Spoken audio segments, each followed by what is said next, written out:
कुपवाड़ा में सरकारी स्कूल के बाहर आईईडी मिलने से सनसनी। समय रहते आतंकियों की नापाक साजिश का हुआ पर्दाफाश। लोगों में ले ली राहत की सांस।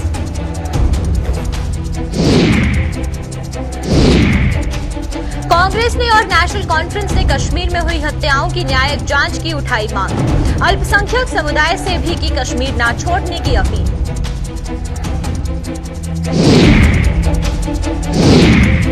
घाटी में कत्लो गारत पर भड़का गुस्सा, थमने का नाम नहीं ले रहा है। और विश्व हिंदू परिषद और बजरंग दल ने जम्मू सूबे में जगह जगह किए प्रदर्शन।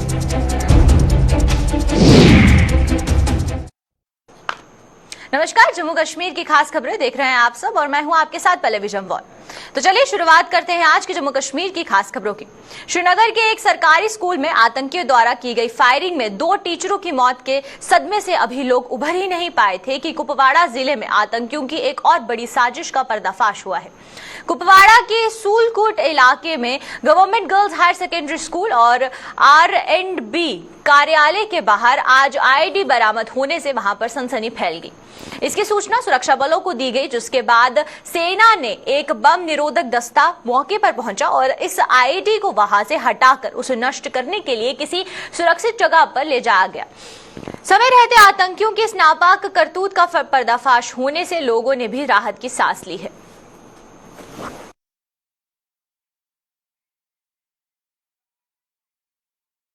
कश्मीर में अल्पसंख्यक समुदाय के साथ साथ बहुसंख्यक समुदाय के लोगों को आतंकियों द्वारा निशाना बनाए जाने की 2 अलग अलग सियासी दलों के सांसदों ने कड़ी निंदा की है। बांडीपोरा में 6 अक्टूबर को आतंकवादियों द्वारा कत्ल कर दिए गए मोहम्मद शफी के परिजनों ने से आज कांग्रेस की जम्मू कश्मीर प्रभारी और सांसद रजनी पाटिल के अलावा साउथ कश्मीर से सांसद मोहम्मद अबर लोन ने भी अलग अलग मुलाकात की है। रजनी पाटिल ने कहा है कि कश्मीर में अब 1990 जैसे हालात उपज रहे हैं और इन्हें में सुधार के लिए किए जा रहे दावे झूठे साबित हो रहे हैं। उन्होंने कहा कि भाजपा के दावों की पोल खुल चुकी है, लिहाजा अब उसे राजनीति ना करते हुए इन हत्याओं की न्यायिक जांच करवाकर आरोपियों को उनके अंजाम तक पहुंचाना चाहिए। दूसरी ओर मोहम्मद अकबर लोन ने पीड़ित परिवार से मुलाकात के बाद हत्याओं की निंदा करते हुए अब दोबारा घाटी छोड़ने को मजबूर हो रहे अल्पसंख्यक समुदाय से ऐसा ना करने की अपील की है। लोन ने भी इन हत्याओं की न्यायिक जांच करवाने पर बल दिया है। लगता है बहुत सालों से जम्मू कश्मीर ने जो हालात देखे हैं वो फिर 1980 की घटना फिर से दोहरा रही है, ऐसे हमें लग रहा है। 1990 की घटना फिर दोहरा रही है, ऐसे मुझे यहाँ पे आकर महसूस हुआ। कल से हम जो देख रहे हैं, मासूम लोगों को यहाँ पे मारा दिया जा रहा है और मासूम लोग गोली का निशाना बन रहे हैं। और जो यहाँ पे नॉर्मलसी आई है जो बताया जा रहा है वो बिल्कुल खोखले दावे ये जो भारतीय जनता पार्टी की सरकार कर रही है ऊपर से। मुझे लगता है कि कहीं ना कहीं यहाँ पे राजनीति न लाके कहीं ना कहीं यहाँ पे संजीदगी से यहाँ पे सोचना होगा। जुडिशियल इंक्वायरी होनी ही चाहिए, क्योंकि अभी भी जो मांग कर रहे हैं घर के लोग कि जो किलर्स हैं, मासूम लोगों को मारने वाले जो हत्यारे हैं, उनको तुरंत आइडेंटिफाई करने की जरूरत है। हम हमेशा बोलते हैं, अभी भी बताया गया कि अननोन गनमैन कितने साल हम अननोन गनमैन के नाम पे उनके ऊपर उनके ऊपर ढकते रहेंगे, उनको ढाकते रहेंगे। इसमें हमारा यही स्टैंड है कि ये जो आज की किलिंग्स हो रही हैं ये काबिल मजम्मत है। इस पर जितना भी दुख का इजहार किया जाएगा कम है और हम चाहते हैं कि ऐसी किलिंग्स रोक ली जाए और मौजूदा सरकार गवर्नमेंट रूल में ये ऐसा जो हो रहा है उसको भी तह तक जाना चाहिए। मेरी यही अपील रहेगी उन भाइयों से कि वो अपने वादी में रहें और यहाँ पर ही अपना बूदबाश रखें और यही उनसे गुजारिश है कि आप डरिए नहीं बल्कि हालात का मुकाबला करें।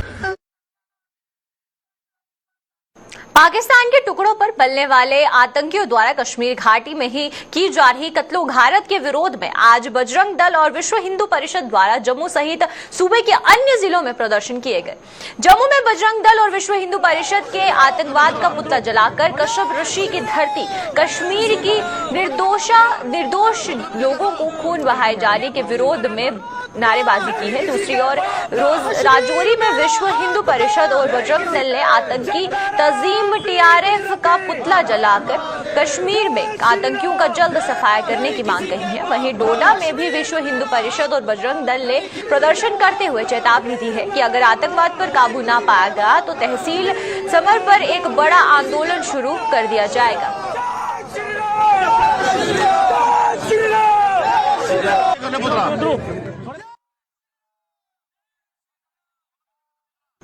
कश्मीर घाटी में पहले पंच, सरपंचों व अन्य जनप्रतिनिधियों के बाद अब सरकारी मुलाजिमों की निर्मम हत्याओं के विरोध में जम्मू कश्मीर पंचायत कॉन्फ्रेंस भी उतर आई है। पंचायत कॉन्फ्रेंस ने आज अखनूर में एक रोष रैली निकालकर इन हत्याओं की निंदा करने के साथ साथ केंद्र सरकार से आतंकी इंतजामों पर नकेल कसने की बात कही है। पंचायत कॉन्फ्रेंस के प्रधान अनिल शर्मा ने कहा है कि इसे विडंबना ही कहा जाएगा कि घाटी में जनप्रतिनिधियों के बाद अब अल्पसंख्यक समुदाय से संबंध रखने वाले मुलाजिमों को निशाना बनाया जा रहा है। उन्होंने कहा कि इन हत्याओं को अंजाम देने वालों का खात्मा बेहद जरूरी है, जिसके लिए अब केंद्र सरकार को कड़े कदम उठाने पड़ेंगे। पिछले 6 महीने पहले सरपंच साहबानों को कत्ल किया गया, पंच साहबानों को कत्ल किया गया, VDC खाक ब्लॉक के जो हैं भूपिंदर सिंह जी उनको कत्ल किया गया और सरपंचों को कत्ल किया गया। उसके बाद जो है अब आम लोगों को और मुलाजमों को वो भी कत्ल किया जा रहा है। ये वाकया जो हमारे सामने आ रहे हैं, इसलिए आज ऑल जम्मू कश्मीर पंचायत कॉन्फ्रेंस जो किलिंग्स हो रही हैं, सिलेक्टिव किलिंग्स हो रही हैं, इन किलिंग्स को कंडेम करते हैं और जितने भी मिलिटेंट ऑर्गेनाइजेशन हैं उनको कंडेम करते हैं कि वो पाकिस्तान में बैठ के ISI हो, चाहे पाकिस्तान आर्मी हो, चाहे हुज़्बुल मुजाहिदीन हो, चाहे अलकायदा हो या दूसरी तंजीमें हो, ये तमाम लोग जो हैं खून खराबा जो है जम्मू कश्मीर के अंदर करना चाहते हैं। जहां भाईचारा जो है हिंदू मुस्लिम सिख ईसाई का जो भाईचारा है उसको तहस नहस जो है वो करना चाहते हैं। इसलिए हमारी अपील है मोदी जी से, हमारे ऑनरेबल प्राइम मिनिस्टर जो हैं मोदी साहब से, हमारी जो पंचायती राज इंस्टीट्यूशन के साथ हम लोग जुड़े हुए हैं, हमारी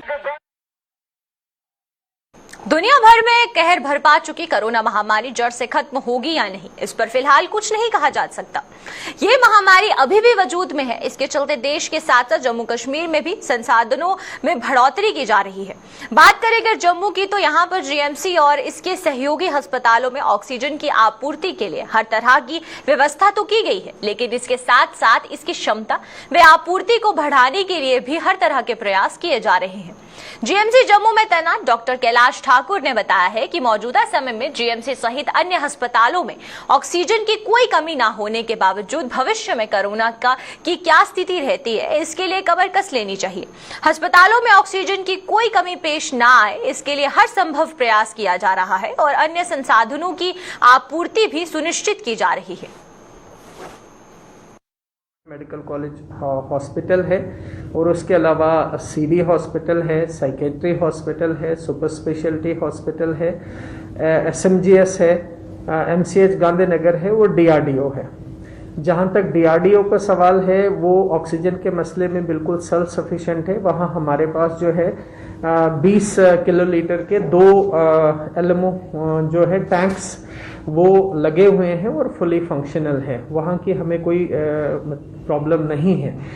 दूसरी जो बात है मेडिकल कॉलेज बख्शीनगर वाले हॉस्पिटल की, जिसको GMCH हम बोलते हैं, तो फर्स्ट वेव में हमारे पास टोटल कैपेसिटी जो थी वो 1200 LPM की थी, 1200 लीटर्स पर मिनट की कैपेसिटी थी, जिसको हमने सेकेंड वेव आते आते जो है 4400 LPM और 20 किलोलीटर का LMO प्लांट बढ़ा दिया।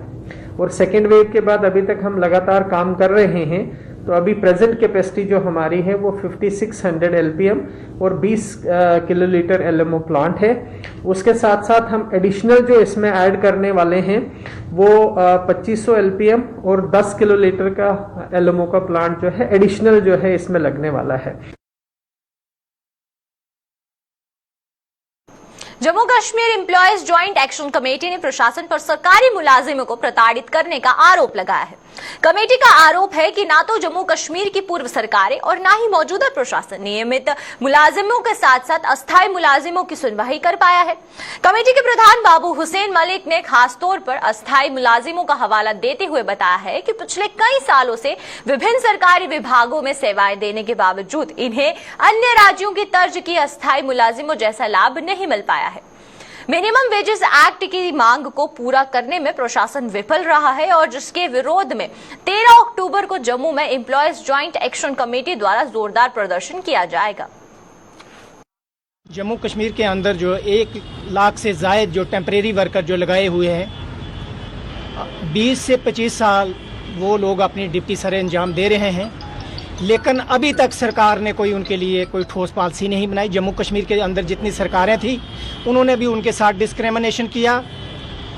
तो आज भी अगर जम्मू कश्मीर एक स्टेट था, उसके बाद इसको यूटी में तब्दील किया गया, लेकिन अभी तक इनका मसला जूं का तूं पड़ा हुआ है। हम ये कहना चाहते हैं कि सरकार को इसके लिए कोई ठोस पॉलिसी बनानी चाहिए। अगर यहाँ जम्मू कश्मीर यूटी बनाया गया है तो मिनिमम वेजेस एक्ट भी अभी तक जम्मू कश्मीर के जो टेम्परेरी वर्कर्स हैं उन पर लागू नहीं किया गया, क्योंकि मुलाजमों को जब बार बार आप इसके डिप्रेशन का शिकार बनाएंगे तो ये अच्छी बात नहीं है। इसी पर हमने 13 अक्टूबर को प्रेस क्लब के अंदर हमने प्रोटेस्ट किया है। भाजपा के प्रदेश उपाध्यक्ष व पूर्व मंत्री श्यामलाल चौधरी और डीडीसी सदस्य प्रोफेसर घारूराम भगत ने आज ब्लॉक आरएसपुरा की पंचायत घसौर का दौरा किया है और जसौर इस दौरान पूर्व मंत्री और डीडीसी सदस्य के वहां पर ब्लैक टॉपिंग का काम शुरू करवाया गया। इस मौके पर बीडीसी चेयरमैन आरएसपुरा तरसीम लाल शर्मा और साथ ही साथ पंचायत के सरपंच सुशील शर्मा भी विशेष तौर पर उनके साथ मौजूद थे। पूर्व मंत्री ने बताया है कि केंद्र की भाजपा सरकार द्वारा लगातार ग्रामीण क्षेत्रों के लोगों को बुनियादी सुविधाएं प्रदान की जा रही हैं और हर एक गांव को सड़क संपर्क के साथ जोड़ा जा रहा है। वहीं पर डीडीसी सदस्य प्रोफेसर घारूराम भगत ने कहा है कि यहां के लोगों की ये पुरानी मांग थी और इस सड़क की मरम्मत से यहां पर खास तौर पर किसान वर्ग को बेहद लाभ मिलेगा।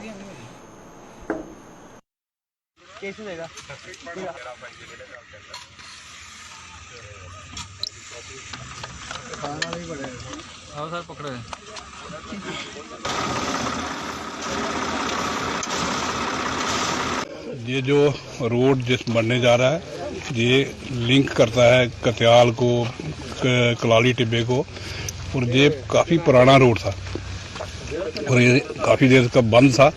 और सरपंच के बनने के बाद, इनकी पंचायत बनने के बाद सुशील जी और इनके सब के मिलकर इन्होंने काफ़ी प्रयास किया और मैं तो कहूँगा कि आगे भी थोड़ा सा जो लिंक है उसके लिए भी इनका प्रयास है कि वो आगे मिल जाए। और मैं तो कहूँगा कि जितने भी लिंक रोड हैं सारे बनने चाहिए, क्योंकि सबसे पहले जो कनेक्टिविटी है, कनेक्टिविटी होगी तो उस इलाके की, उस गांव की, उस मोहल्ले की डेवलपमेंट होती है। इसलिए ये रोड बनने से इस इलाके की अच्छी डेवलपमेंट होगी। और मैं तो कहूँगा जो भी लोग जिसने आगे कहीं रोका है, रोड बनने से उसकी ज़मीन का भी रेट बढ़ता है कि ताकि लोग आने जाने में सुख सुविधा मिले। इसलिए जो लोगों की जहाँ की डिमांड थी और लोगों को इसका काफ़ी बेनिफिट समझता हूँ। ये एक बहुत पुरानी डिमांड थी यहाँ इस एरिया की, और ये 2-3 पंचायतों को जो लिंक है जो जोड़ता है, और ख़ासकर ये किसानों को इसका बहुत ज़्यादा लाभ मिलेगा, क्योंकि ये खेतों से होते हुए ये रोड जो है ये बना है,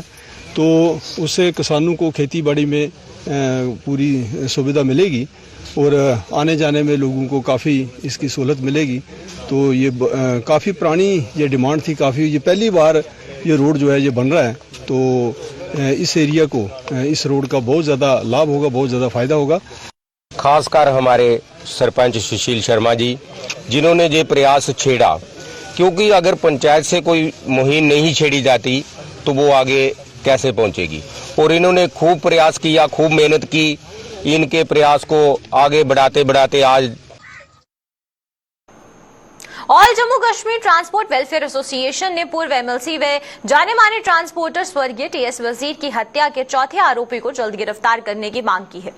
जम्मू में आज स्वर्गीय वजीर की याद में आयोजित एक शोक सभा के दौरान ट्रांसपोर्टरों ने कहा है कि चौथे आरोपी के अभी तक न पकड़े जाने से हत्या का ये मामला अभी तक पूरी तरह से सुलझ नहीं पाया है। वहीं पर इस दौरान ट्रांसपोर्टरों के अलावा स्वर्गीय वजीर के परिजन भी विशेष तौर पर मौजूद थे, जिन्होंने अपनी श्रद्धांजलि देकर दिवंगत आत्मा की शांति की दुआएं मांगी।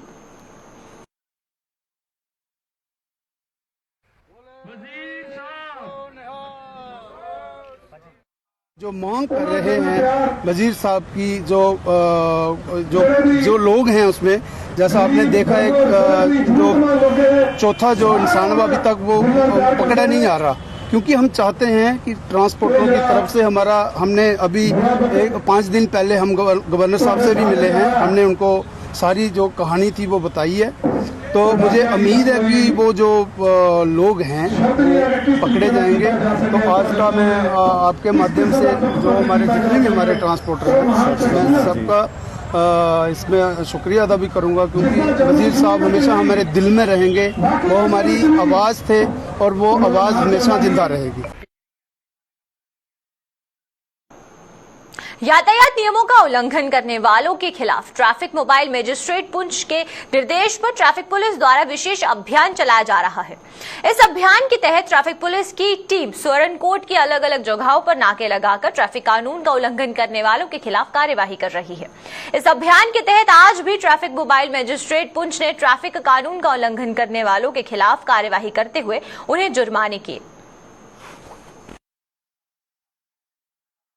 सब हमारे साथ बैठे हुए हैं और यहाँ हम दोनों ने मिलकर नाका लगाया है। जो वायलेशन कर रहे हैं गाड़ी वाले, उसको हम चलान कर रहे हैं। सीट बेल्ट है, विदाउट क्रैश हेलमेट है, ओवरलोडिंग है, वो भी जो वायलेशन करता है उसको हम चलान कर रहे हैं। मेरे लोगों को ये मैसेज है कि वो आप उनको पेरेंट्स को कि बराए मेहरबानी करके छोटे बच्चों को गाड़ी मत दो, जिनकी उम्र जो है 18 साल से कम है, उनको गाड़ी मत चलाने दो।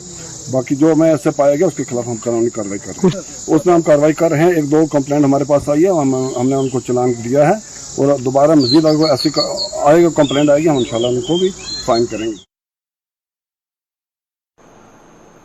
स्कॉस्ट जम्मू में पहले नवरात्रे से लगाए गए भव्य कृषि मेले के कई किसान लाभ उठा रहे हैं। 11 अक्टूबर तक चलने वाले इस मेले में स्थानीय व उत्तर के भारत के किसान भी भाग ले रहे हैं। इस कृषि मेले में प्रदर्शनी से हटकर कोविड वैक्सीनेशन कैंप व पासपोर्ट शिविर का आयोजन भी किया जाएगा। इसके अलावा स्कूली शिक्षा पूरी कर चुके बच्चों को कृषि के क्षेत्र की संभावनाओं से भी अवगत करवाया जाएगा। में 5 दिन का ये नॉर्थ जोन रीजनल एग्रीकल्चर मेला लगा हुआ है। तो इसमें डिवीजन ऑफ एंटोमोलॉजी जो है वो क्या उस पर डिस्प्ले कर रही है देखने के लिए और टेक्नोलॉजिकल इंटरवेंशंस दिखाने के लिए। बहुजन समाज पार्टी के संस्थापक स्वर्गीय कांशीराम की पुण्यतिथि पर आज देश भर में उन्हें याद किया गया। जम्मू में बहुजन समाज पार्टी की प्रदेश इकाई ने भी एक कार्यक्रम का आयोजन कर स्वर्गीय कांशीराम को अपने श्रद्धा सुमन अर्पित किए हैं और सांसद राजा राम और पार्टी के प्रदेश अध्यक्ष सोमनाथ मंजोत्रा सहित अन्य नेता और कार्यकर्ता भी इस मौके पर मौजूद थे। महान शख्सियत का हमारे डेथ एनिवर्सरी है, पुण्यतिथि है, जो जिन्होंने बाबा साहब भीमराव अंबेडकर की जितनी भी कार्यशैली थी उसको लोगों के घर घर तक पहुंचाने का काम किया और अपने दलित वर्ग को ही नहीं बल्कि हर समाज के गरीब तबके को इकट्ठा करके अपने हक हकूक की पहचान करके एक पॉलिटिकल पार्टी जो है दी बहुजन समाज पार्टी, उस पार्टी का एक प्लेटफॉर्म दे करके हमारे गरीब लोगों का हक हकूक हम लड़ने के लिए जो हम पे अत्याचार हो रहे हैं। शारदीय नवरात्रि के आज तीसरे दिन मां चंद्रघंटा की पूजा की जाती है। चंद्रघंटा का अर्थ जिसके सर पर अर्ध चंद्र घंटे के रूप में शोभित होता है। ये चंद्रमा शीतलता और शुभ्र प्रकाश का प्रतीक होता है और उसी के साथ इसी कारण मां दुर्गा के तीसरे स्वरूप को चंद्रघंटा कहा जाता है।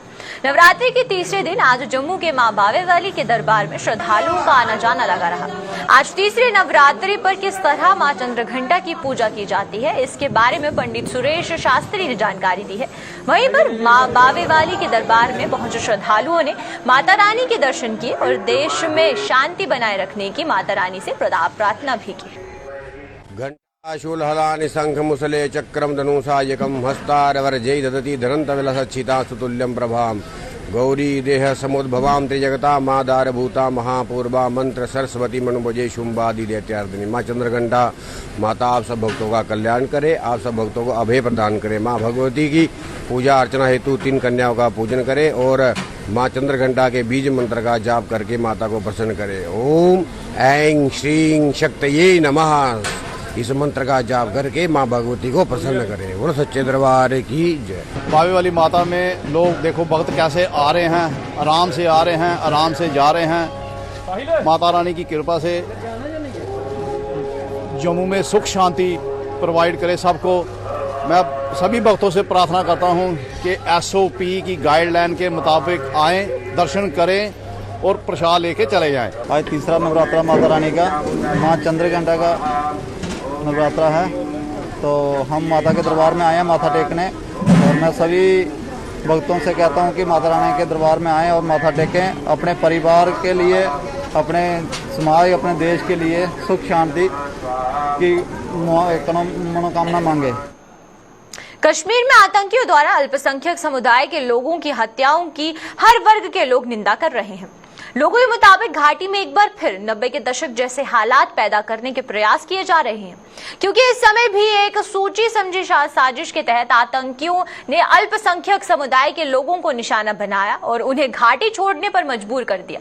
इन लोगों के मुताबिक घाटी में अब हालात सामान्य हो रहे थे, लेकिन एक बार फिर आतंकियों ने अल्पसंख्यक समुदाय के लोगों को निशाना बनाना शुरू कर दिया है, जिससे वहां दहशत का माहौल पैदा हो गया है। इन लोगों ने कश्मीर की सिविल सोसाइटी से जहां आतंकवाद के खिलाफ आवाज उठाने की अपील की, वहीं सरकार को भी घाटी में आतंकवाद को खत्म करने में नाकाम करार दिया है। 2 साल में ये हिंदुओं के खिलाफ, और उसमें सिख कम्युनिटी भी इन्वॉल्व है, वो भी इसमें है, तो उनके खिलाफ ये जो एक प्रकार का षड्यंत्र रचा गया है, उसका मतलब सीधा और स्पष्ट है कि कश्मीर को हिंदुओं से, सिखों से साफ किया जाए। ये पुरानी ही जिस तरह की 1999-90 में जो षड्यंत्रकारी रचनाएं हुई थी, ये उन्हीं की एक कड़ी है जो हम अभी देख रहे हैं। पिछले 5-6 सालों में जिस प्रकार से कश्मीर में माहौल सुधरने की ओर था, और खासकर पिछले 2 सालों में जो उसमें काफी टेररिस्ट का न्यूट्रलाइजेशन हुआ, और उसके अलावा जो राजनीतिक तौर पर कई चीज़ें ऐसी हुई जो जम्मू कश्मीर के माहौल को ठीक करने के लिए बड़ी ज़रूरी थी, उनके बीच में इस तरह की बात होना ये पाकिस्तान का षड्यंत्र है। उसमें अब ये ज़रूरी और लाजमी बनता है कि सबसे पहले जो कश्मीर की सोसाइटी है वो केवल कंडेम करे, ये इससे मामला बनता नहीं है।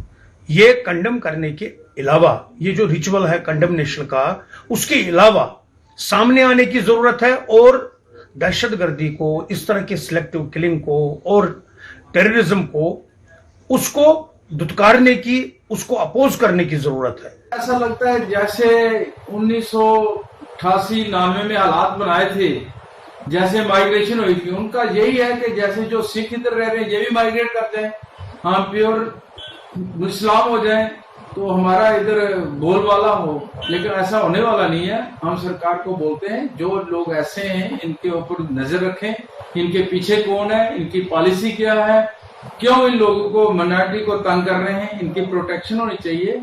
ये सेंट्रल गवर्नमेंट ने झूठी बनाया है, उसके बाद भी अगर माइनॉरिटी पर इतना जुल्म हो रहा है टारगेट करके, माइनॉरिटी को टारगेट करके मारा जा रहा है। जैसे पिछले दिनों हमने देखा जो बीजेपी के वाबस्ता सरपंच जीत के आए थे उनकी किलिंग हुई है, अब आम शहरी की किलिंग हो रही है, सर्विसमैन की किलिंग हो रही है। इसके ऊपर सरकार को बहुत चिंता का विषय, हम इनका निंदा करते हैं। मामले टीचर भी थे, पर्टिकुलर एक कास्ट को देखकर हिंदू को, सरदार को, उनको मारना ये कोई अच्छी बात नहीं है। ये है कि भाईचारा ख़त्म करने वाली बात है। ये कश्मीर में हालात थोड़े ठीक हों, अच्छी बात है, मुल्क में ठीक हो जाए। ये एक जगह नहीं चिंगारी, ये पूरे हिंदुस्तान में फैलेगी। अगर जाने ये काम गवर्नमेंट ने बंद नहीं किया, हमारी गवर्नमेंट से भी यही अपील है कि वो जल्दी से जल्दी ये जो जिन्होंने कल काम किया है उनका सफाया करें और आने वाले वक्त में उन लोगों को, मुलाजिमों को भी और सिविलियन को भी उनकी सेफ्टी करें, ताकि बाहर के लोग काफ़ी उधर बच्चे गए हैं जम्मू के, उनको भी दहशत पड़ गई है कि कहीं हमें भी मारा नहीं जाए। कम से कम 4-5 हज़ार हमारे ऐसे बच्चे हैं वहाँ पर टीचर लगे हुए हैं या दूसरे किसी महकमे में। तो हम चाहते हैं उन बच्चों की रखवाली की जाए, उनकी देखभाल की जाए, सिक्योरिटी दी जाए, प्रोवाइड की जाए, नहीं तो वो बेचारे सहमे हुए हैं कल के। पोर्टल तो किया था तो अच्छा चीज़, लेकिन उसका जो खामियाजा हमें भुगतना पड़ा वो आज आप देख सकते हैं कि जो एक हफ्ते में कम से कम जो है 6 किलिंग हुई है। बाकी मिलिटेंट तो मिलिटेंट है, वो किसी भी धर्म से हो, वो तो मिलिटेंट ही है। लेकिन भारत सरकार मुझे लगता है फेल हो गया, चूँकि आज की बातें 1990 से लेकर आज तक कश्मीरी पंडित के साथ जो है इनजस्टिस हुई है। आप ये देख सकते हैं कि जिस हिसाब से बिंद्रू साहब की किलिंग हुई है और उसके साथ में एक मनाज साहब थे और एक जो लोकल ऑटो ड्राइवर का जो यूनियन का प्रेसिडेंट था, उनको भी जो है क्या शहादत किया। तो मुझे लगता है जो है उसके बाद ही जो और दो कल जो किलिंग हुई है, जिस हिसाब से एक स्कूल में आप देख सकते हैं कि किस तरीके से जो एक स्कूल में नॉन मुस्लिम लोगों को जो है साइड किया गया और उनको मारा गया। और मुझे लगता है इसमें ऐसे कुछ फितनपरस्त लोग हैं जो चाहते हैं कि कश्मीर का जो भाईचारा ना चले कंटिन्यू, और साथ में इसका ये सीधे तौर पर जो है एक भारत सरकार का फेलियर है। चूँकि आज अगर हम ये भुगत रहे हैं 32 साल में, ये रीजन है खाली भारत सरकार का। अगर भारत सरकार के बस का नहीं है तो मुझे लगता है उनको जो ओपन कहना चाहे, नहीं तो जो मुझे लगता है उनको रिजाइन करना चाहे, राष्ट्रपति राज लगाना चाहे, जिससे जो है ये चीजें ठीक हो जाए। तो चलिए अब तक की जम्मू कश्मीर की खास खबरों में फिलहाल इतना ही। मुझे और मेरी पूरी टीम को दीजिए इजाजत। नमस्कार।